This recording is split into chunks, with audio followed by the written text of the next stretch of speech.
સ્થાનિક સ્વરાજ્યની ચૂંટણીઓ માટે 26મી એપ્રિલે મતદાન યોજાવાનું છે ત્યારે થોડાક સમય અગાઉ લોક ગાયિકા કાજલ મહેરિયાએ સત્તાધારી પક્ષ ભારતીય જનતા પાર્ટીના સમર્થનમાં અમદાવાદમાં પ્રચાર કર્યો હતો અને હવે અન્ય એક ગાયક કલાકાર જેમનું નામ છે જિગ્નેશ બારોટ ઉર્ફ કવિરાજ તેમણે ઉના ખાતે ભાજપના ઉમેદવાર રાજલ બારોટના સમર્થનમાં પ્રચાર કર્યો છે।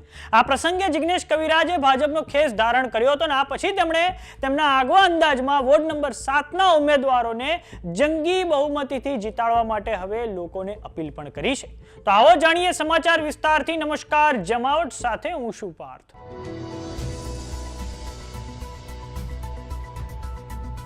સ્થાનિક સ્વરાજ્યની ચૂંટણીઓને લઈને હવે લોકપ્રિય ગાયક કલાકાર જિગ્નેશ કવિરાજે ગીર સોમનાથના ઉના ખાતે ભારતીય જનતા પાર્ટીના ઉમેદવારોના સમર્થનમાં પ્રચાર કર્યો છે।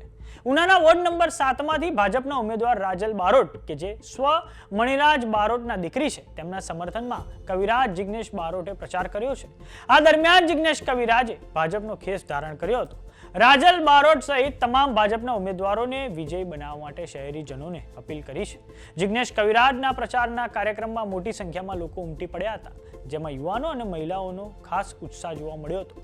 આ પ્રચાર કાર્યક્રમમાં માત્ર રાજકીય નહીં પરંતુ સાંસ્કૃતિક માહોલ પણ ઊભો થયો હતો। ત્યારબાદ જિગ્નેશ કવિરાજે મીડિયા સમક્ષ પ્રતિક્રિયા આપતા કહ્યું હતું કે મારા ગુરુ મણિરાજ બારોટના દીકરી રાજલ બારોટને ઉના નગરપાલિકાની ચૂંટણી માટે ભાજપ તરફથી ઉમેદવારી મળી છે અને એ માટે વડાપ્રધાન નરેન્દ્ર મોદી અને અમિત શાહનો હું આભાર માનું છું।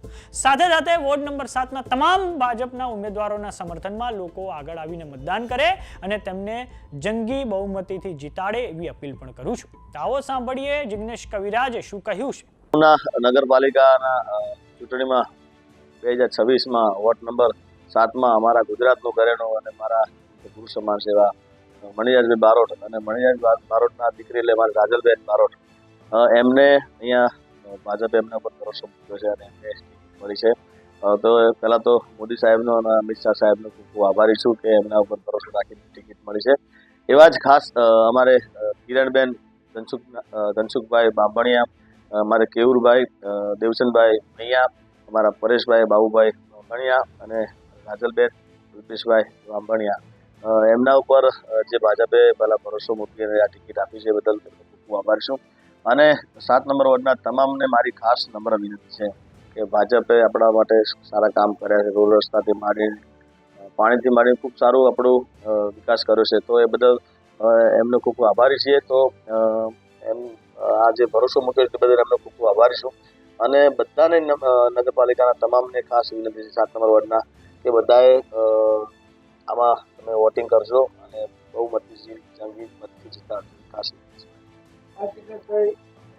આપ સુરતથી આપ છો ત્યારે રાજલબેનના વિજય માટે આપણે કોઈ ગીત ગાવું વિજય માટે તો અમે ઘણા ગીતો ગાયા છે અને રાજલબેન ઉપર તો એમના પિતાશ્રી મણિરાજ બારોટના ખૂબ મા બાપના ખૂબ આશીર્વાદ છે, માતા સિકોતર માના ખૂબ આશીર્વાદ છે અને આજે એમના દાદરે બધાને આગળ આવવાનું થઈશ। પણ સાથે સાથે મને ખૂબ આનંદ છે કે અમારે કિરણબેન, અમારે કેવુરભાઈ, પરેશભાઈ એમને પણ તમે બધા આશીર્વાદ આપજો અને ખૂબ બહુ જલ્દી જીતાડજો। અને ત્યારે મારે ખાસ ગાવું છે એ મારી ગુજરાતની સરકાર રે રાજલબેન વટવાળા, મારી ઉનાની સરકાર રે રાજલબેન વટવાળા, મારી ગાંધીનગરની સરકાર રે મોદી સાહેબ વટવાળા, મારી દિલ્હીની સરકાર રે મોદી સાહેબ વટવાળા। એટલે ખાસ ઉના નગરપાલિકાના 2026માં વોર્ડ નંબર 7ના તમામને વિનંતી એમને બહુ જંગી મતથી જીતાડજો અને મને ભરોસો છે તમારા પર કે તમે એમને વોટિંગ કરશો અને આ ચારે તમે ખૂબ બહુ જંગી મતથી। વાત કરીએ ઉનાની તો ઉના નગરપાલિકાની કુલ 36 બેઠકોમાંથી 13 બેઠકો પર ભારતીય જનતા પાર્ટી પહેલેથી જ બિનહરીફ ચૂંટાઈ આવ્યું છે અને બાકીની બેઠકો પર હવે 26મી તારીખે મતદાન થવા જઈ રહ્યું છે, જેમાં વોર્ડ નંબર 7 ખાસ ચર્ચામાં છે કારણ કે અહીં રાજલ બારોટ ભારતીય જનતા પાર્ટીના ઉમેદવાર છે। તો સમાચારોમાં અત્યારે બસ આટલું। જોતા રહો જમાવટ। જો તમે અમને યુટ્યુબ પર જોઈ રહ્યા તો સબસ્ક્રાઇબ કરો, જો તમે અમને ફેસબુક પર જોઈ રહ્યા તો ફોલો કરો, સાથે જ અમારી વોટ્સઅપ ચેનલ આવી ગઈ છે, જોઈન કરવાનું ના ભૂલતા। નમસ્કાર।